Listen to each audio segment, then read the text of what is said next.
Durante a Segunda Guerra Mundial, poucas armas simbolizaram tanto a ambição, o orgulho, ao mesmo tempo, a tragédia de uma nação quanto o couraçado japonês Yamato. Ele não foi apenas um navio de guerra. Foi uma declaração de poder. Concebido em absoluto segredo, o Yamato nasceu de uma convicção profundamente enraizada na doutrina naval japonesa. A ideia de que a próxima grande guerra no Pacífico seria decidida por um confronto direto entre frotas de couraçados, um embate final, decisivo, onde o calibre dos canhões e a espessura da blindagem determinariam o vencedor. Essa visão vinha de décadas de tradição e estudo. Desde a vitória japonesa sobre a Rússia em Tsushima, em 1905, o Japão acreditava firmemente no conceito da batalha decisiva: atrair a frota inimiga para o oeste do Pacífico, desgastá-la com ataques preliminares, por fim, destruí-la em um confronto final de superfície. Para vencer essa batalha, o Japão precisava de algo extraordinário. Precisava de um navio que superasse qualquer outro existente ou planejado no mundo. Foi assim que o projeto do Yamato começou a tomar forma no final da década de 1930, em um momento em que o Japão já havia abandonado os tratados navais internacionais. Esses tratados limitavam o tamanho e o armamento dos navios de guerra, mas o Japão acreditava que tais acordos favoreciam desproporcionalmente os Estados Unidos e o Reino Unido. Livre dessas restrições, a Marinha Imperial Japonesa decidiu ir além de tudo o que já havia sido construído. O resultado foi monumental.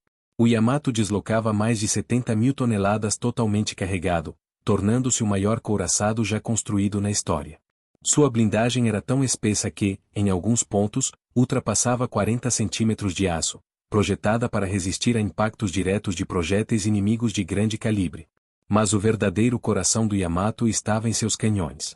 9 canhões principais de 460 mm, montados em 3 torres gigantescas. Cada projétil pesava mais de 1.400 quilos. Um único disparo podia atravessar dezenas de quilômetros e destruir praticamente qualquer navio existente antes mesmo que ele estivesse ao alcance de resposta. Esses canhões eram tão poderosos que, durante anos, o Japão manteve seu calibre real em segredo. Oficialmente, eram descritos como canhões de 406 mm, o mesmo calibre usado por outras potências. Na prática, eram muito maiores. O Yamato foi projetado para vencer qualquer duelo naval direto. Mas havia um problema.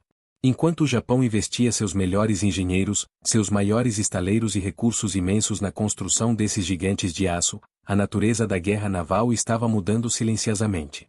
O poder aéreo começava a transformar o oceano em um campo de batalha tridimensional.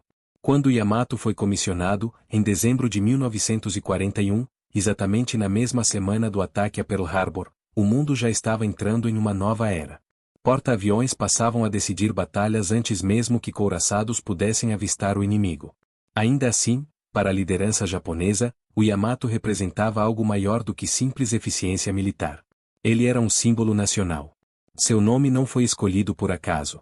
Yamato é um antigo nome poético para o próprio Japão, associado à ideia de terra ancestral, identidade e espírito nacional.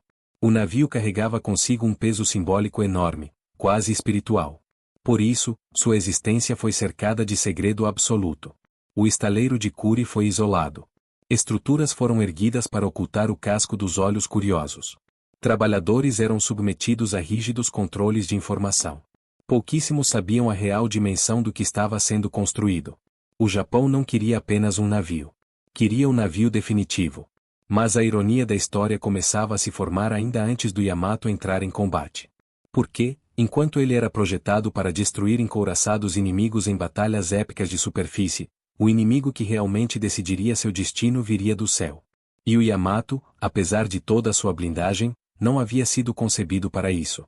Quando a guerra avançou e as grandes batalhas do Pacífico passaram a ser travadas por aviões lançados de porta-aviões a centenas de quilômetros de distância, o maior couraçado do mundo começou a se tornar, paradoxalmente, uma arma cada vez menos relevante. Durante boa parte da guerra, o Yamato passou longos períodos ancorado ou navegando com extrema cautela. Não por falta de poder, mas porque o Japão não podia se dar ao luxo de perdê-lo. Cada movimento era calculado. Cada missão, debatida. O Yamato tornou-se menos um instrumento de combate e mais uma peça de dissuasão, um trunfo que existia mais como ameaça potencial do que como arma efetivamente empregada. Enquanto isso, a maré da guerra virava. O Japão começava a perder porta-aviões, pilotos experientes e capacidade industrial. A superioridade aérea americana crescia de forma esmagadora. E, com ela, a vulnerabilidade dos grandes navios de superfície aumentava a cada mês. O Yamato ainda era o mais poderoso couraçado do mundo. Mas o mundo já não era mais governado por couraçados. E, em breve, o Japão seria forçado a apostar tudo nele, não como símbolo, mas como último recurso. Quando isso acontecesse, o destino do Yamato já estaria praticamente selado. Com o avanço da guerra no Pacífico, o Yamato começou a viver um paradoxo cruel. Ele havia sido construído para uma guerra que já não existia mais, mas era poderoso demais para ser descartado, valioso demais para ser arriscado e simbólico demais para ser ignorado. Assim, o maior couraçado do mundo passou boa parte do conflito como um gigante contido. Nos primeiros anos da guerra, o Japão ainda acreditava que a grande batalha decisiva estava por vir. Pearl Harbor havia abalado os Estados Unidos, e as vitórias iniciais no Sudeste Asiático pareciam confirmar que a estratégia japonesa funcionaria. O Yamato, nesse contexto, era mantido em reserva estratégica, aguardando o momento certo para entrar em cena. Esse momento, porém, nunca veio da forma imaginada. As grandes batalhas navais de 1942, Mar do Coral e Midway, deixaram uma mensagem clara: porta-aviões haviam assumido o papel central da guerra no mar. Em Midway, 4 porta-aviões japoneses foram perdidos em um único dia, sem que couraçados como o Yamato sequer tivessem a chance de intervir de forma decisiva. Foi um choque profundo para a Marinha Imperial Japonesa. Ainda assim, a crença no couraçado não desapareceu de imediato. Muitos oficiais viam essas derrotas como exceções, não como uma mudança estrutural. A doutrina da batalha decisiva ainda estava viva, mesmo que a realidade insistisse em contradizê-la. O Yamato chegou a atuar como nau-capitânia da frota combinada, servindo como centro de comando móvel.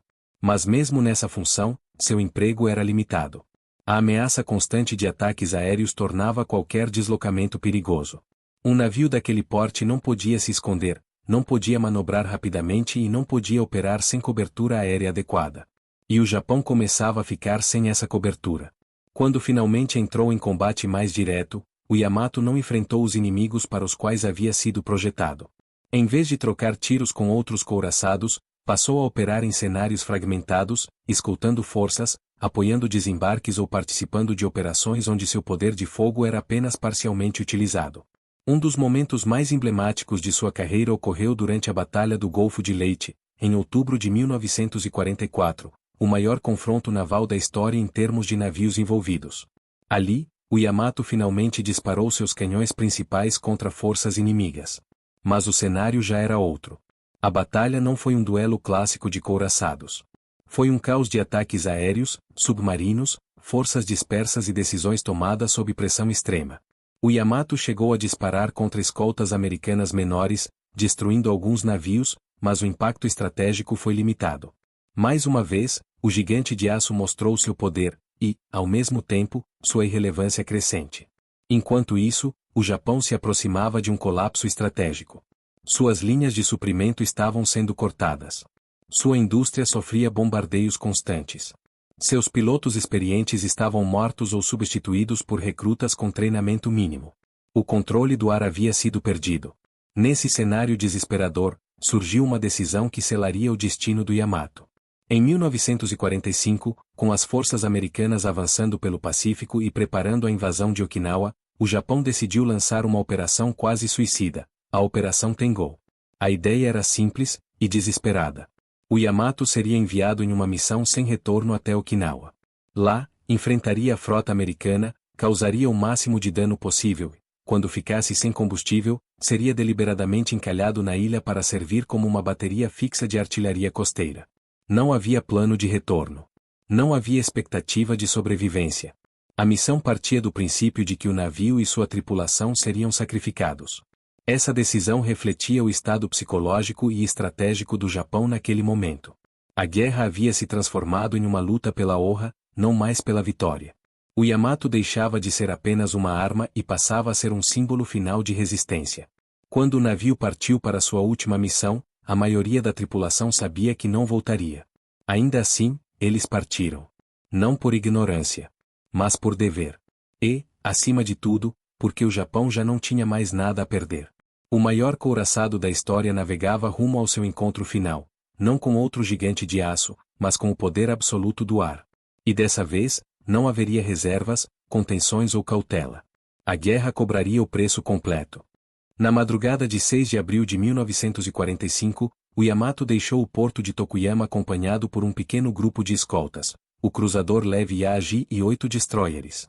A frota era modesta demais para proteger o maior navio de guerra já construído, mas isso já não importava. A missão não previa proteção, previa sacrifício. A Operação Tengou era, em essência, uma missão suicida cuidadosamente disfarçada de ofensiva naval. O plano japonês partia de uma esperança tênue, que o Yamato conseguisse alcançar Okinawa, atravessando um mar dominado pela aviação americana, e infligir algum dano antes de ser destruído. Mesmo que não afundasse grandes navios, sua simples presença poderia obrigar os americanos a desviar forças, atrasar operações ou sofrer perdas localizadas. Mas essa esperança ignorava um fator decisivo. O Japão já havia perdido completamente o controle do ar. Desde o momento em que deixou o porto, o Yamato foi detectado. Submarinos americanos acompanharam seu avanço e transmitiram a posição da força japonesa quase em tempo real. Em poucas horas, a Marinha dos Estados Unidos sabia exatamente onde o couraçado estava, para onde ia e como interceptá-lo. A resposta foi rápida, esmagadora e definitiva. Na manhã de 7 de abril de 1945, mais de 300 aeronaves de porta-aviões americanos foram lançadas contra a força japonesa. Aviões torpedeiros, bombardeiros de mergulho e caças formaram ondas sucessivas de ataque. Não se tratava de um duelo. Era uma execução sistemática. O Yamato abriu fogo com tudo que tinha. Seus canhões antiaéreos, dezenas de peças de diferentes calibres, transformaram o céu em um inferno de aço e explosões. Os gigantescos canhões de 460 mm chegaram a disparar projéteis especiais antiaéreos, conhecidos como Sanshiki, que explodiam no ar lançando milhares de fragmentos incandescentes. Era uma demonstração desesperada de poder. Mas era inútil. Os aviões americanos atacavam em coordenação precisa, vindo de múltiplas direções. Torpedos atingiam principalmente o lado esquerdo do navio, deliberadamente escolhidos para provocar um adernamento progressivo. Bombas perfurantes atravessavam conveses, explodindo dentro do casco e causando incêndios massivos. A blindagem colossal do Yamato, projetada para resistir a projéteis disparados horizontalmente por outros couraçados, era quase irrelevante contra ataques vindos de cima e de baixo d'água. Em poucas horas, o navio estava condenado. O sistema de controle de danos lutava desesperadamente para manter o equilíbrio. Compartimentos eram alagados intencionalmente para tentar compensar o adernamento. Tripulações combatiam incêndios em meio à fumaça tóxica, calor extremo e explosões contínuas. Mas o peso da realidade era implacável. O Yamato começou a inclinar-se cada vez mais. A energia elétrica falhava. A comunicação interna colapsava. Os canhões iam silenciando um a um. O gigante estava morrendo. Pouco depois das 14 horas, a situação tornou-se irreversível. O navio adernou violentamente para bombordo. Em seguida, ocorreu o que muitos historiadores consideram uma das maiores explosões não nucleares da história naval. Os paióis de munição detonaram. A explosão partiu Yamato ao meio. Uma gigantesca bola de fogo subiu aos céus, visível a quilômetros de distância. O mar se abriu. O maior couraçado da história desapareceu sob as ondas em poucos minutos. Dos mais de 3.300 homens a bordo, apenas cerca de 270 sobreviveram. O cruzador Yaji e a maioria dos destroyers de escolta também foram afundados. A Operação Tengou terminou em destruição total. Nenhum navio americano foi afundado. Nenhuma operação foi atrasada. Nenhum efeito estratégico foi alcançado. Com o Yamato, não afundou apenas um navio. Afundou uma era inteira. O símbolo máximo da doutrina do couraçado, da crença na supremacia do aço, do calibre e da blindagem, foi destruído sem jamais enfrentar o inimigo para o qual havia sido concebido. Ele não caiu em um duelo épico contra outro gigante. Caiu sob o ataque implacável da aviação, rápida, coordenada e dominante. O fim do Yamato deixou uma mensagem clara para o mundo naval. A guerra no mar havia mudado de forma definitiva. Depois dele, nenhum país voltaria a investir em couraçados como centro do poder naval. Porta-aviões, submarinos, mais tarde, mísseis guiados assumiriam o protagonismo. O navio que simbolizava o auge da engenharia naval tradicional tornou-se, paradoxalmente, o monumento de seu próprio obsoletismo. E, ainda assim, o Yamato não é lembrado apenas como um erro estratégico. Ele é lembrado como símbolo. Símbolo de uma nação que apostou tudo em uma ideia. Símbolo de uma tripulação que partiu sabendo que não voltaria. Símbolo do momento em que a história naval virou a página de forma irreversível. O maior navio de guerra já construído não venceu a guerra, mas ensinou ao mundo como ela jamais seria travada novamente. Após a destruição do Yamato, o Japão perdeu muito mais do que um couraçado. Perdeu a última ilusão de que ainda era possível reverter a guerra no mar por meio de grandes gestos simbólicos ou sacrifícios heróicos. A Operação Tengou marcou o ponto final de uma doutrina que já estava morta, mas que ainda se recusava a aceitar isso. O impacto psicológico foi profundo. Dentro da Marinha Imperial Japonesa, o afundamento do Yamato foi recebido com uma mistura de choque, resignação e silêncio. Não houve surpresa estratégica. Muitos oficiais sabiam, desde o início, que a missão tinha poucas chances de sucesso. Ainda assim, a perda do maior navio já construído confirmou algo que até então era difícil de admitir abertamente. O Japão havia perdido o controle da guerra naval de forma irreversível. O couraçado não era apenas uma arma. Era um símbolo nacional. O Yamato representava a ideia de que o espírito, a disciplina e a disposição para o sacrifício poderiam compensar a inferioridade industrial e tecnológica. Sua construção havia consumido recursos imensos em um país que já sofria com escassez crônica. Sua existência era uma afirmação de orgulho e identidade. E foi exatamente isso que o tornou tão trágico. O Yamato não falhou por ser mal projetado. Ele falhou porque nasceu para uma guerra que já não existia. Quando foi concebido, no final da década de 1930, o couraçado ainda era visto como o árbitro supremo do poder naval. A aviação embarcada era considerada complementar. Porta-aviões eram importantes, mas não decisivos. O duelo entre grandes navios de linha ainda ocupava o centro da imaginação estratégica. Mas a Segunda Guerra Mundial mudou isso de forma brutal. Pearl Harbor, Midway, o Mar das Filipinas e Okinawa demonstraram, repetidamente, que quem controlava o ar controlava o mar. A capacidade de atacar além do horizonte, de forma rápida e concentrada, tornou obsoleta a lógica do confronto direto entre gigantes blindados. O Yamato nunca teve a chance de lutar a guerra para a qual foi projetado. Ele não enfrentou um equivalente americano em combate de artilharia. Nunca trocou salvas de 460 mm com outro couraçado. Nunca decidiu uma batalha naval por fogo direto. Seu destino foi ser caçado por aeronaves, exatamente o tipo de ameaça que seus projetistas consideravam secundária. E isso revela uma ironia cruel da história naval. Quanto mais poderoso o Yamato era em teoria, mais limitado ele se tornava na prática. Seu tamanho o tornava lento. Seu consumo de combustível restringia operações. Sua importância estratégica o transformava em alvo prioritário. E sua doutrina o prendia a um passado que já havia sido superado. Enquanto isso, do outro lado do Pacífico, os Estados Unidos aprendiam uma lição oposta. Em vez de concentrar poder em poucas unidades gigantescas, apostaram em flexibilidade, produção em massa e integração entre meios. Porta-aviões operavam em grupos. Aviões eram substituíveis. Pilotos eram treinados em grande escala. A perda de um navio não paralisava a frota. Era uma guerra de sistemas. Não de símbolos. A destruição do Yamato deixou claro que, no mundo moderno, nenhuma quantidade de aço é suficiente quando o inimigo domina o tempo, o espaço e a informação. Blindagem não substitui superioridade aérea. Calibre não compensa a ausência de coordenação. Sacrifício não altera realidades estratégicas. Ainda assim, o Yamato não desapareceu da memória. Pelo contrário, ele se tornou um dos navios mais lembrados, estudados e discutidos da história naval. Livros, documentários, filmes e debates continuam revisitando sua trajetória não apenas como um fracasso militar, mas como uma tragédia estratégica. Porque o Yamato não foi inútil. Ele foi um aviso. Um aviso sobre os perigos de apostar tudo em uma única ideia. Sobre a rigidez doutrinária. Sobre confundir honra com eficácia. Sobre ignorar mudanças tecnológicas inevitáveis. Seu afundamento não foi apenas o fim de um navio. Foi o fim definitivo da era do couraçado como instrumento central do poder naval.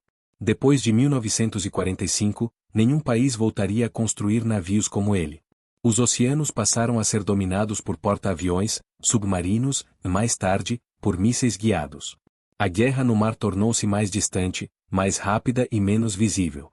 Mas sempre que se fala em limites do poder militar, o nome Yamato retorna. Como lembrança de que nem o maior navio do mundo consegue mudar o curso da história quando ela já seguiu adiante. Mesmo após o fim da guerra, o Yamato continuou a exercer uma presença quase fantasmagórica na história naval, não como uma arma vitoriosa, mas como um símbolo poderoso de tudo que deu errado na transição entre duas eras da guerra no mar. No Japão do pós-guerra, sua memória foi inicialmente tratada com silêncio. O país estava devastado. Cidades destruídas, economia em colapso, ocupação estrangeira. Não havia espaço para glorificar um navio que representava, ao mesmo tempo, orgulho nacional e derrota absoluta. Durante anos, o Yamato foi quase um tabu. Falava-se pouco dele oficialmente, como se mencionar seu nome fosse reabrir uma ferida ainda muito recente. Mas a história não fica em silêncio por muito tempo. À medida que o Japão começou a se reconstruir, o Yamato ressurgiu, não mais como arma, mas como metáfora. Ele passou a simbolizar o sacrifício extremo, a dedicação absoluta, principalmente, o choque entre tradição e modernidade. Um país inteiro havia apostado em valores como honra, obediência e espírito de sacrifício, acreditando que isso poderia compensar limitações materiais. O Yamato era a materialização dessa crença. E também de seu fracasso. Com o tempo, surgiram debates intensos. O Yamato foi um erro estratégico desde o início? Ou foi apenas vítima de circunstâncias inevitáveis? Ele poderia ter sido usado de outra forma? Ou seu destino estava selado desde o momento em que foi colocado na água? Essas perguntas ainda dividem historiadores. Do ponto de vista técnico, o Yamato era uma obra-prima da engenharia naval. Seus canhões de 460 mm continuam sendo os maiores já instalados em um navio de guerra. Seu sistema de blindagem era sofisticado, pensado para resistir a impactos que nenhum outro couraçado conseguiria suportar. Em um duelo clássico de artilharia, ele provavelmente teria sido quase imbatível. Mas a guerra que ele encontrou não era mais clássica. O erro fundamental não foi técnico, foi conceitual. A Marinha Imperial Japonesa permaneceu presa à ideia da batalha decisiva, um confronto final entre grandes frotas de superfície que resolveria o conflito em um único momento catártico. Essa doutrina, herdada do pensamento naval do início do século XX, ignorava a velocidade com que a aviação e os submarinos estavam transformando o campo de batalha. Enquanto Yamato aguardava a sua batalha final, os Estados Unidos venciam a guerra passo a passo. Ilha por ilha. Comboio por comboio. Porta-aviões por porta-aviões. Quando Yamato finalmente foi enviado ao combate, já não havia frota japonesa para apoiá-lo, nem cobertura aérea adequada, nem combustível suficiente para voltar. A missão não era militar no sentido clássico. Era quase ritualística. Um sacrifício consciente. E isso é crucial para entender seu significado. A Operação Tengou não foi planejada para vencer. Foi planejada para demonstrar disposição de morrer. Do ponto de vista humano, isso torna a história ainda mais pesada. Mais de 3.000 homens estavam a bordo do Yamato. Marinheiros jovens, muitos deles recrutados às pressas, sabiam que dificilmente retornariam. Ainda assim, embarcaram. Não por ilusão de vitória, mas por dever, pressão cultural e ausência de alternativas. Quando os aviões americanos começaram a atacar, a tripulação lutou até o fim. As equipes de controle de danos tentaram conter alagamentos impossíveis. Artilheiros antiaéreos continuaram disparando mesmo quando as plataformas já estavam em chamas. Oficiais permaneceram em seus postos enquanto o navio adernava cada vez mais. E quando o Yamato finalmente explodiu, o fez de forma apocalíptica. A detonação de seus paióis foi tão poderosa que criou uma nuvem em forma de cogumelo visível a dezenas de quilômetros de distância. O mar se fechou sobre o maior couraçado da história, e com ele afundou também a última esperança japonesa de resistir no mar por meios convencionais. Depois disso, tudo mudou. No mundo do pós-guerra, o Yamato passou a ser estudado não como modelo a ser seguido, mas como advertência. Nenhuma marinha voltou a investir em couraçados daquele tipo. Mesmo os navios sobreviventes foram rapidamente relegados a papéis secundários ou retirados de serviço. O poder naval passou a ser definido por alcance, informação e integração. Mísseis substituíram canhões. Sensores substituíram observadores. Redes substituíram símbolos. Ainda assim, o Yamato nunca desapareceu do imaginário coletivo. Ele reaparece em museus, animes, filmes, livros e debates não porque venceu, mas porque representa o limite extremo de uma ideia levada até o fim. Um navio construído sem compromissos, em uma época que já exigia compromissos. Por isso, sua história continua sendo contada. não como celebração da guerra, mas como reflexão sobre escolhas, doutrinas e consequências. Com o passar do tempo, o Yamato deixou de ser apenas um navio de guerra e passou a ocupar um espaço muito mais complexo, o de símbolo nacional, trauma coletivo e objeto de debate histórico permanente. Poucos equipamentos militares carregam um peso simbólico tão grande e tão contraditório. No Japão do pós-guerra, duas narrativas começaram a se formar em paralelo. A primeira via o Yamato como um ato supremo de sacrifício. Um navio que, mesmo condenado, partiu para cumprir sua missão. Nessa leitura, o foco não está na estratégia, mas na entrega total da tripulação. O Yamato representaria o espírito de resistência japonesa levado ao limite, uma expressão extrema de lealdade ao país em um momento em que todas as opções já haviam se esgotado. A segunda narrativa é mais dura e mais crítica. Ela enxerga o Yamato como o símbolo máximo de uma falha doutrinária profunda. Um projeto gigantesco, caro e tecnicamente brilhante, mas completamente desalinhado com a realidade da guerra moderna. Um navio que consumiu recursos imensos, homens altamente treinados e tempo precioso, apenas para cumprir um papel mínimo ao longo do conflito e morrer sem alterar o curso da guerra. Essas duas visões coexistem até hoje. E isso acontece porque o Yamato não pode ser reduzido a uma explicação simples. Ele foi, ao mesmo tempo, uma obra-prima da engenharia e um erro estratégico. Um orgulho nacional e um alerta histórico. Um símbolo de coragem e de obstinação cega. Quando analisamos sua carreira operacional, isso fica ainda mais evidente. Durante grande parte da guerra, o Yamato permaneceu inativo ou subutilizado. Não por covardia, mas por cautela extrema. A Marinha Imperial Japonesa sabia que perder aquele navio seria um golpe psicológico devastador. Ele era mais do que uma arma, era um ícone. Por isso, foi mantido longe do combate direto enquanto ainda existia a esperança de uma grande batalha decisiva no futuro. Essa espera custou caro. Enquanto Yamato aguardava sua hora, o equilíbrio de poder no Pacífico se deteriorava rapidamente. Porta-aviões americanos multiplicavam-se. Pilotos ganhavam experiência. Sistemas de radar, coordenação aérea e guerra antissubmarino evoluíam a cada mês. Quando Yamato finalmente foi enviado para sua missão final, ele enfrentou um inimigo que já havia dominado completamente a nova forma de guerra naval. O resultado era previsível. A Operação Tengou não foi um erro de execução. Foi um erro de conceito.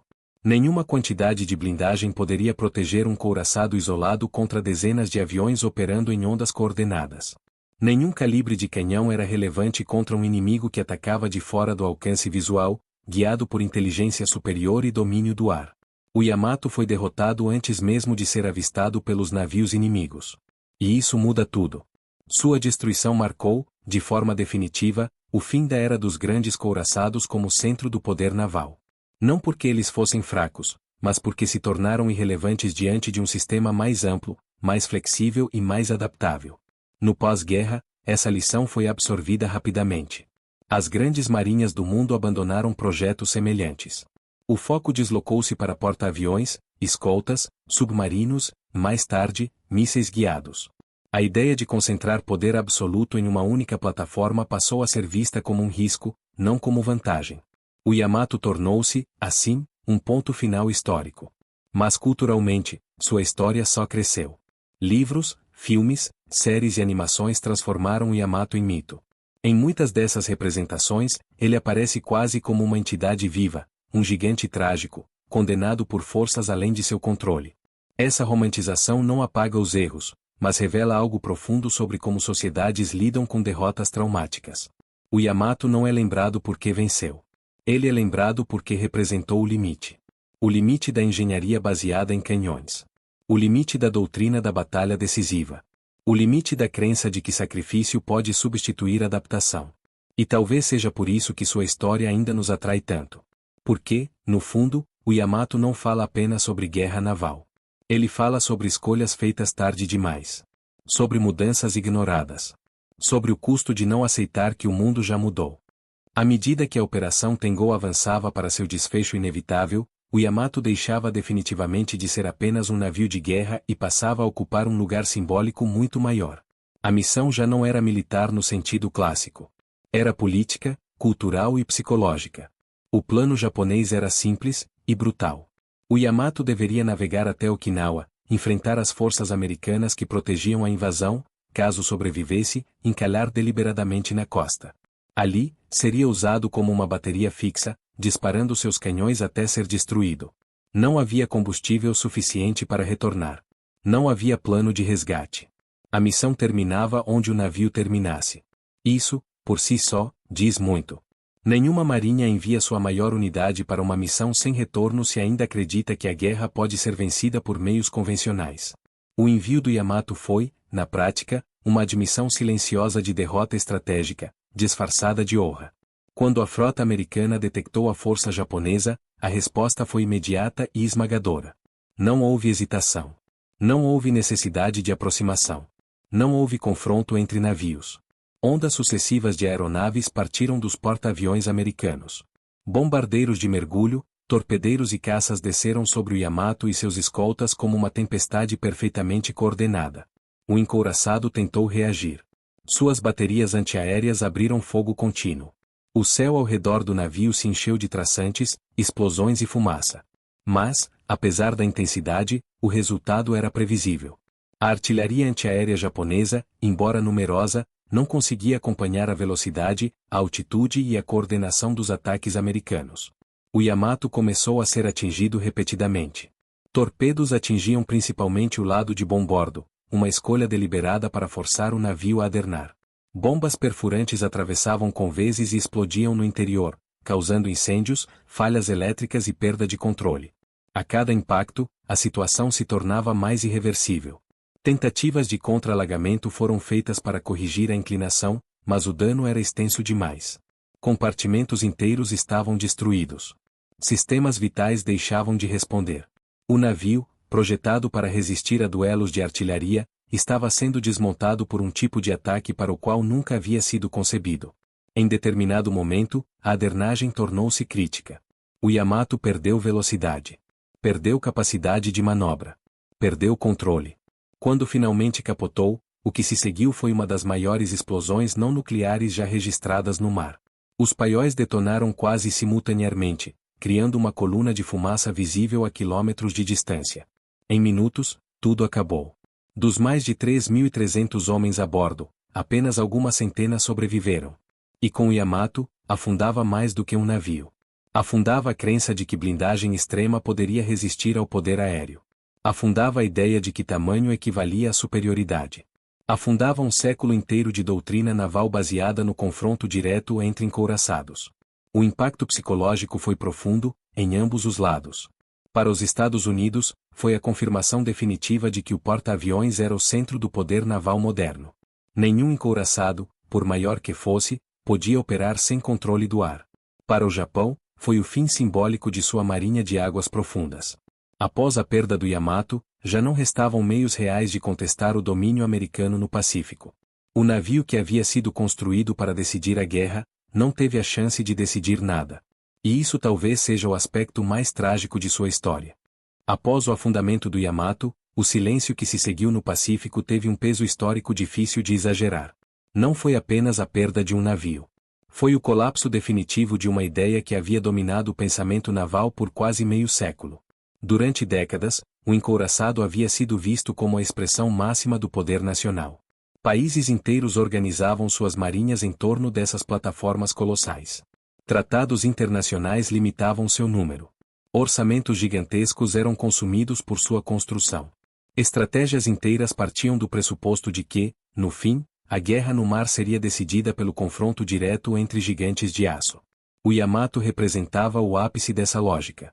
E, justamente por isso, seu fim teve um impacto que foi muito além do campo militar. No Japão, a notícia do afundamento foi inicialmente tratada com cautela. O regime já controlava rigidamente a informação, e a moral da população estava fragilizada por anos de guerra, bombardeios e escassez. Ainda assim, dentro da Marinha Imperial, o choque foi profundo. Muitos oficiais compreenderam imediatamente o que aquilo significava. Não havia mais caminho para reverter a situação no mar. A frota de superfície japonesa, que já vinha sendo desgastada desde Midway, praticamente deixava de existir como força ofensiva relevante. Os poucos navios restantes não tinham combustível, cobertura aérea ou condições logísticas para operar. A guerra naval, para o Japão, havia acabado, mesmo antes da rendição formal. O mais irônico é que o Yamato quase não havia cumprido o papel para o qual foi concebido. Ele não participou de grandes duelos de artilharia. Não enfrentou encouraçados inimigos em combate direto. Não decidiu batalhas com seus canhões gigantescos. Quando finalmente entrou em combate total, foi destruído por aviões, a mesma ameaça que seus projetistas sabiam existir, mas subestimaram em termos estratégicos. Isso expôs uma contradição central. O Yamato era tecnicamente extraordinário, mas estrategicamente obsoleto. Ele havia sido projetado para uma guerra que não aconteceu. Uma guerra de linhas de batalha, aproximação gradual, troca de salvas e resistência baseada em blindagem. A guerra real, porém, havia se tornado móvel, aérea, baseada em informação, alcance e coordenação. Enquanto Yamato precisava se aproximar para lutar, os porta-aviões americanos podiam destruir alvos a centenas de quilômetros de distância, sem jamais se expor diretamente. E isso mudou tudo. Após a guerra, essa lição foi absorvida de forma quase universal. Nenhuma grande marinha voltou a construir encouraçados. Alguns navios existentes foram mantidos por um tempo, modernizados, adaptados a novas funções, como apoio de fogo costeiro, mas o conceito estava morto. O encouraçado não havia sido derrotado por outro encouraçado. Havia sido superado por um sistema. A aviação naval, os radares, a coordenação em rede e a projeção de poder à distância tornaram irrelevante a ideia de concentração extrema de blindagem e canhões em um único casco. Nesse sentido, o Yamato tornou-se um símbolo poderoso. Não apenas do poder japonês, mas dos limites da tecnologia quando ela não acompanha a mudança da guerra. Hoje, o Yamato ocupa um lugar quase mítico na memória coletiva. Para muitos, ele representa coragem, sacrifício e honra. Para outros, é um alerta sobre o custo da rigidez estratégica e da incapacidade de adaptação. Ambas as leituras são verdadeiras. O navio foi operado por homens que cumpriram ordens em condições extremas, plenamente conscientes de que provavelmente não retornariam. Isso não pode ser ignorado. Ao mesmo tempo, sua existência e seu fim ilustram como decisões tomadas décadas antes podem aprisionar uma nação a um caminho sem saída. O Yamato não falhou por ser mal construído. Falhou porque o mundo ao seu redor mudou mais rápido do que seus criadores aceitaram. E essa talvez seja a maior lição de sua história. Guerras não são vencidas apenas por quem constrói a arma mais poderosa. São vencidas por quem entende primeiro qual arma deixou de ser relevante.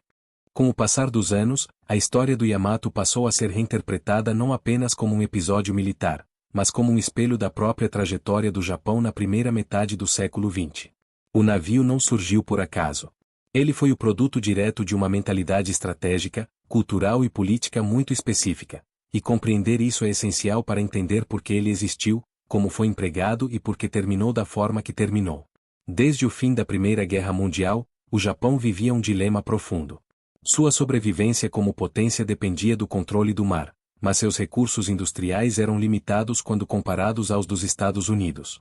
A resposta japonesa não foi tentar igualar quantidade com quantidade, mas apostar tudo na qualidade extrema. Se não era possível construir mais navios, então cada navio deveria ser capaz de enfrentar vários inimigos ao mesmo tempo. O Yamato nasceu exatamente dessa lógica. Ele foi projetado para vencer qualquer encouraçado americano em combate direto. Seus canhões de 460 mm não tinham equivalente no mundo. Sua blindagem era pensada para resistir a impactos que destruiriam qualquer outro navio. Cada detalhe do projeto partia da premissa de que, cedo ou tarde, haveria uma grande batalha decisiva no Pacífico, um confronto final de frotas, onde o Japão apostaria tudo em poucos navios extraordinários. Esse conceito tinha raízes profundas na doutrina naval japonesa, inspirada em parte pela vitória contra a Rússia em Tsushima, em 1905. A ideia de uma batalha decisiva, onde o inimigo seria enfraquecido gradualmente até ser destruído em um confronto final, dominou o pensamento estratégico japonês por décadas. O problema é que o mundo mudou, e essa mudança foi mais rápida do que a doutrina conseguiu acompanhar. Enquanto Yamato era construído em segredo absoluto, os Estados Unidos investiam massivamente em porta-aviões, aviação embarcada, radar e logística. A guerra que emergiu no Pacífico não foi uma guerra de aproximação lenta e troca de salvas, mas uma guerra de alcance, mobilidade e informação. Midway deixou isso claro. Guadalcanal reforçou a lição. E, ainda assim, o Yamato continuou existindo como um símbolo de uma guerra que o Japão ainda acreditava que poderia travar. Durante grande parte do conflito, o navio foi mantido longe da linha de frente. Havia receio de perdê-lo. Havia escassez de combustível. Havia, sobretudo, a esperança de que ele ainda seria necessário no momento decisivo. Mas esse momento nunca chegou. Quando finalmente foi enviado para Okinawa, não foi como peça central de uma estratégia coerente, mas como um gesto desesperado. A missão Tengou não tinha como objetivo vencer. Tinha como objetivo honrar uma ideia, mesmo que isso custasse tudo. E isso torna o fim do Yamato profundamente simbólico. Ele não afundou tentando dominar o mar. Afundou tentando cumprir um papel que já não existia. Do ponto de vista humano, a tragédia é imensa. Milhares de homens embarcaram sabendo que dificilmente retornariam. Muitos acreditavam que estavam cumprindo seu dever supremo. Outros apenas obedeciam ordens. O mar não distinguiu nenhum deles. Do ponto de vista histórico, porém, o afundamento do Yamato marca algo ainda maior. O fim definitivo da era em que o poder naval era medido pelo tamanho dos canhões e pela espessura do aço. Depois dele, o futuro ficou claro. O mar passaria a ser dominado por quem controlasse o céu. Por quem enxergasse primeiro. Por quem pudesse atacar sem se expor. O encouraçado, por mais impressionante que fosse, tornará-se uma arma do passado. Hoje, o Yamato vive de outra forma. Em museus, livros, filmes e na memória coletiva japonesa, ele não é lembrado apenas como uma máquina de guerra, mas como um símbolo de sacrifício, ambição e limites. Um lembrete de que nem mesmo as maiores criações humanas estão imunes às mudanças do mundo ao redor. E talvez seja por isso que sua história continue sendo contada. Porque o Yamato não é apenas sobre um navio. É sobre o momento em que a guerra mudou, e levou consigo tudo o que não conseguiu mudar junto. Com a destruição do Yamato, não foi apenas um navio que desapareceu sob as águas do Pacífico. Afundou junto uma visão inteira de guerra naval, uma visão que havia dominado o pensamento estratégico por mais de meio século. Até então, o encouraçado era o centro do poder marítimo. Ele representava soberania, prestígio nacional e decisão final. Países mediam sua força pela tonelagem de seus maiores navios, pelo calibre de seus canhões e pela espessura de sua blindagem. O Yamato era a culminação extrema dessa lógica. Não havia nada maior, mais pesado ou mais armado. E, ainda assim, ele foi destruído sem jamais disparar seus canhões contra um inimigo equivalente. Isso, por si só, diz tudo. A Operação Tengou deixou evidente algo que já vinha sendo demonstrado desde Pearl Harbor e Midway. O centro de gravidade da guerra naval havia se deslocado. O poder não estava mais concentrado no casco mais resistente, mas na capacidade de projetar força à distância, de coordenar ataques e de negar ao inimigo qualquer chance de resposta direta. Os aviões que afundaram o Yamato não viram o navio como um gigante invencível. Para eles, era apenas mais um alvo, grande, lento e visível. A blindagem que havia sido projetada para resistir a projéteis de outros encouraçados simplesmente não foi pensada para suportar dezenas de bombas e torpedos lançados em sequência, de diferentes direções, com precisão crescente. O Yamato foi derrotado não por falha de engenharia, mas por obsolescência estratégica. No Japão do pós-guerra, essa constatação foi dolorosa. Durante anos, o país havia investido recursos colossais, mão de obra especializada e um segredo quase absoluto para construir uma arma que, no fim, não conseguiu cumprir sua função original. A revelação completa do tamanho real do Yamato, seus canhões de 460 mm, sua blindagem incomparável, só veio depois da guerra, quando já era tarde demais para que aquilo tivesse qualquer efeito prático. Mas o impacto psicológico foi profundo. Para muitos japoneses, o Yamato passou a simbolizar mais do que derrota. Ele tornou-se um ícone de sacrifício extremo, de lealdade absoluta, ao mesmo tempo, de tragédia nacional. A tripulação que partiu sabendo que não havia retorno passou a representar uma geração inteira perdida em uma guerra impossível de vencer. Não por acaso, o nome Yamato ganhou um peso quase mítico.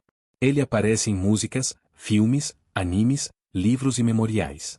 Não como celebração da guerra, mas como lembrança do custo humano de decisões estratégicas inflexíveis. O encouraçado virou metáfora, algo grandioso, poderoso, mas incapaz de se adaptar a um mundo em rápida transformação. Enquanto isso, no cenário global, a lição foi aprendida de forma definitiva. Após a Segunda Guerra Mundial, nenhuma grande potência voltou a construir encouraçados como elemento central de sua frota. Alguns navios existentes foram mantidos por um tempo, modernizados ou usados para apoio de fogo, mas o conceito estava morto. Porta-aviões, submarinos, mais tarde, mísseis guiados passaram a definir o equilíbrio naval. O mar já não seria dominado por quem tivesse o maior canhão, mas por quem controlasse a informação, o alcance e o tempo. O Yamato marcou esse ponto de virada com brutal clareza. Ele nasceu como o ápice de uma era. E morreu como o símbolo de seu fim. Hoje, quando observamos sua história com distância histórica, fica claro que o Yamato não foi um erro simples. Ele foi o produto lógico de um mundo que já estava desaparecendo. Seus projetistas fizeram exatamente o que acreditavam ser necessário. O problema é que a guerra não esperou. Ela mudou. E levou o Yamato com ela. Com isso, chegamos ao fim da trajetória do Yamato, não apenas como navio, mas como conceito. Quando seus destroços afundaram no mar da China Oriental, em abril de 1945, o que desapareceu ali não foi só o maior encouraçado já construído. Afundou a última grande aposta em uma forma de guerra que já não correspondia mais à realidade do conflito moderno. O Yamato foi concebido para vencer uma batalha decisiva entre frotas de superfície. Cada detalhe de seu projeto apontava para esse momento imaginado: canhões capazes de destruir qualquer inimigo antes mesmo de entrar em alcance, blindagem pensada para resistir a impactos diretos, uma presença tão imponente que deveria, por si só, alterar o curso de uma guerra. Mas essa batalha nunca veio. Em vez disso, o Yamato encontrou um inimigo que não precisava se aproximar, não precisava trocar tiros e não precisava respeitar suas vantagens. Aviões lançados de porta-aviões, muitos deles menores, mais baratos e mais rápidos, atacaram de forma coordenada, repetida e implacável. Não houve duelo. Houve saturação. O encouraçado mais poderoso da história foi derrotado sem jamais cumprir sua missão original. Essa é a ironia central do Yamato. Ele não falhou porque era mal projetado.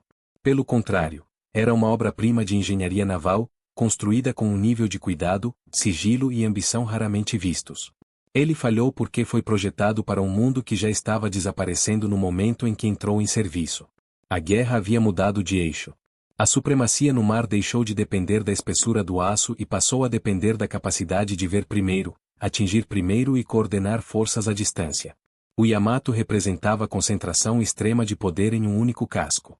O novo paradigma distribuía esse poder entre aviões, navios de escolta, sensores e comunicações. Contra isso, não havia blindagem suficiente. Para o Japão, o destino do Yamato foi também um choque simbólico. Ele havia sido construído como resposta a uma inferioridade industrial percebida, como tentativa de compensar números com qualidade absoluta. Sua perda evidenciou que nem mesmo a arma definitiva poderia superar uma desvantagem estrutural em indústria, logística e capacidade de reposição. A partir daquele momento, o fim era inevitável. No pós-guerra, os encouraçados sobreviveriam apenas como sombras do que foram. Alguns seriam preservados, outros desmontados, alguns usados pontualmente em conflitos posteriores. Mas jamais voltariam a ocupar o centro do pensamento estratégico naval. Esse centro agora pertencia aos porta-aviões. Depois, aos submarinos.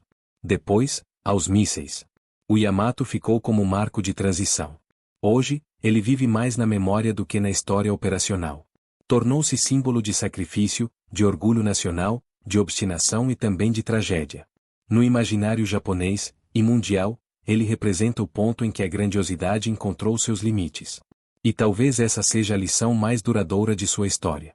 Não importa quão poderosa seja uma arma, quão impressionante seja sua engenharia ou quão grandiosa seja sua concepção. Se ela não conseguir se adaptar às mudanças do campo de batalha, ela se tornará vulnerável, cedo ou tarde. O Yamato foi o maior encouraçado já construído. Mas também foi o último de sua linhagem em espírito. Com ele, encerrou-se definitivamente a era em que o domínio dos mares era decidido pelo maior canhão. A guerra naval seguiu em frente. O mundo mudou. E o Yamato ficou para trás, não como fracasso, mas como testemunho silencioso de uma era que terminou sob as ondas. E assim, no fundo do oceano, repousa não apenas um navio, mas o fim de um tempo inteiro da história naval.